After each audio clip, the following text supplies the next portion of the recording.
This video is for entertainment and educational purposes only. So I'm back in my car. The sun has broken through. Oh, now it's getting behind one of the clouds again. Anyway, yeah, it's not worth it.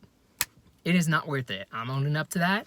I would love to be outside. I'd love to sing on some of these rocks, see what happens with the animals nearby, be it grasshoppers, deer, any other animals there. I would love, but it's not worth my time. Fun fact, there were a couple of vehicles, none of them parked.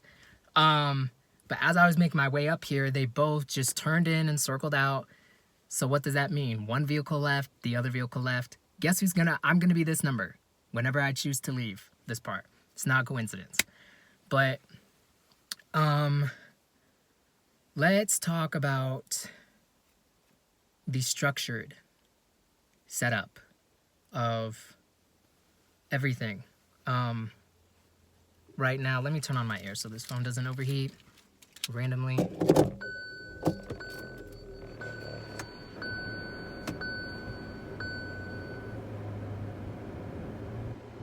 So, I have been looking, ever since, let's go all the way back to 2023. That was when I realized my mother, Michelle, and my father, Kevin, were doing some fucked up shit in the astrals, and I started seeing that they were hurting my astral body and remembering it. It was after the India incident. So then I started pulling away.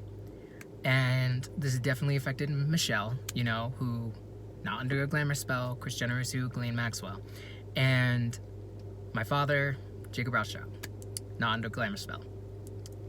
And, I should just say not playing as these other characters. But, the fall happened, I kept pulling away, my brother, listened to me.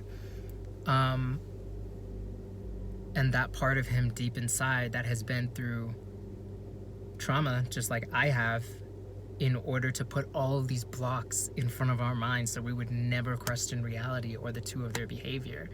That part of him that was past the blocks knew that something was off and something was wrong, which is why he received my worry about them with so much grace and so much care and support. And, come later in November, my spirit was definitely calling his in the astrals unintentionally, but me just being in that house with him was affecting his astral body. I know this because of the instances I had with the two of these people, our adopted white parents, where they would do things in the astrals and my brother and I would choose each other.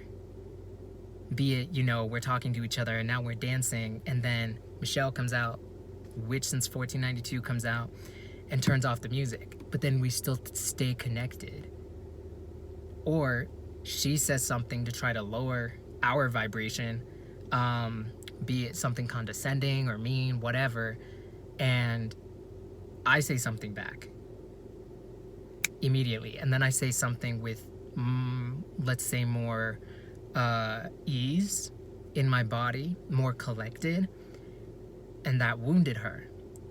She then says something else, and then my brother chooses me in that moment. He chooses himself, and then that wounded her, because in this matrix that's been designed as above so below, there needs to be this constant fight or flight energy of negativity and separation in order for other beings to feed off of. Because we are one people. I am everything, everything is me. We are about interconnectedness. And I know he remembers that. And the conscious part of him is slowly going to remember. So after, I've shared this before in December where she was talking about all these bills going up, and I was like, there's really nothing to worry about because the Kundalini's rising and we're going to stop paying bills one day. So after I said that, and that bottom line, everything's gonna be okay, so let's not panic, it's okay. That was in, December after Saturnalia, and, come December 31st, there was that spell So that little window where they went into the astrals and decided how they're going to separate me from my brother and what they're going to do to get me away from being off the streets, because I'm unplugging. I just gave them all the information that they needed to know that, wow, Ryan is not only seeing all this, but he's doing this. He's educating himself and wants to educate the other people. Yeah, we can't have that. So with that little window from the 27th before the 31st, went into the astrals and then further solidified the plan. And then on that date, December 31st, Liam, if Ryan, I had that instance where I saw my brother and I in the astrals, and it was this, note on the door, Liam, if Ryan is sick, he needs to be removed and hospitalized for 3 weeks. I didn't know it was going to be like way later into this part of the energy cycle, but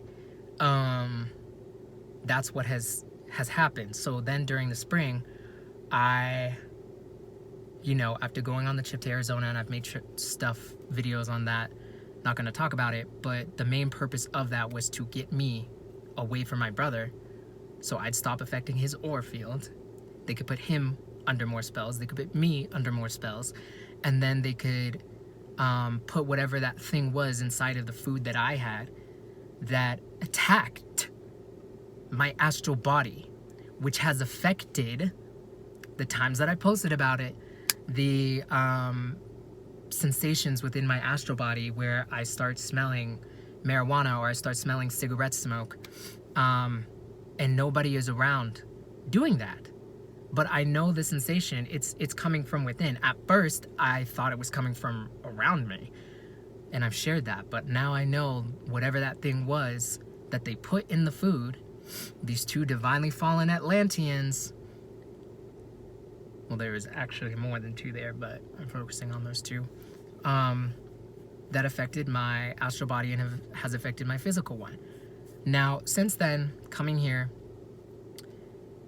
up till April, Michelle was making sure to plant these seeds, and I've shared this to my brother, being like, oh, well, maybe he's just hallucinating. Maybe it's something in the pollen in the air and you're just hallucinating. I'm not saying I don't believe you, but maybe that's what's going on. You see how all the way going back from January is when she dropped that word to me and my brother, but kept saying these things in my brother's ear. And the only reason I know that is because after all that time, I had a conversation with the two of them, and she brought it up to me about how, well, did Liam say any of this to you? And I'm like, no, he didn't. And so I talked to him about it, and he was like, yeah, I wasn't going to say any of that. I believe you being me. So our relationship and with what is going on in this energy cycle goes deeper than the spells that she was putting him under and the influence she was attempting to have over his spiritual and physical body in an attempt to influence him to view me as being crazy. She didn't say crazy, but let's be clear, right? Hallucinating. She keeps bringing it up, well, maybe you're seeing things. Oh, Ryan talks to himself. I've caught Ryan talking to himself before.